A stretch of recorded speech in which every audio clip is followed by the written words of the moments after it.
मुंबईच्या मालवणीत नक्की चाललंय तरी काय? 2010 मध्ये 20% असलेली विशिष्ट समाजाची लोकसंख्या 2025 मध्ये 36% पोहोचली. यात शाळेचा वादही समोर आलाय. याबाबत मंत्री मंगलप्रभात लोढा आणि आमदार अस्लम शेख यांच्यात विधानसभेत तुफान वाद झाला. दोन्ही नेते एकमेकांना भिडले. मालवणीतील मनपा शाळेच्या खासगीकरणावरून हा वाद उफाळलाय. दत्तक शाळा धोरणानुसार व्यवस्थित सुरू असलेल्या शाळेत अपात्र शिक्षक भरती करण्यात आल्याने विद्यार्थ्यांचं भविष्य धोक्यात असल्याचं अस्लम शेख यांनी म्हटलंय आणि वादाची ठिणगी पेटली. त्यानंतर अस्लम शेख यांना मंगलप्रभात लोढा यांनी जोरदार प्रत्युत्तर दिलंय. 2007 पासूनचं दत्तक धोरण, फजलानी ट्रस्ट नंतर प्रयास फाउंडेशन आली आणि शाळेचा निकाल सुधारला असं लोढांनी सांगितलं. मात्र त्यानंतर लोढांनी बॉम्बच टाकला.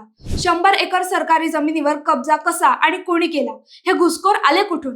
इतकंच नव्हे तर मालवणी विशिष्ट समाजाची लोकसंख्या 36% वाढली कशी, असे प्रश्न लोढा यांनी उपस्थित केले. सहपालकमंत्री या नात्याने पालकांच्या बाजूने उभं राहणं यात काय चुकीचं? विद्यार्थ्यांचं भवितव्य सुरक्षित राहणं हे महत्वाचं.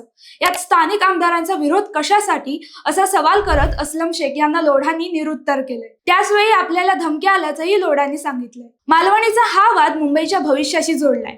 रोहिंग्या, बांगलादेशी घुसखोरीच्या आरोपांमुळे तणाव आणखी वाढतोय. लोकशाहीत असे प्रश्न आवश्यक आहेत, मात्र उत्तरं शोधली पाहिजेत. विकासाच्या नावाखाली विभाजन होता कामा नये, हाच त्यामागचा उद्देश आहे.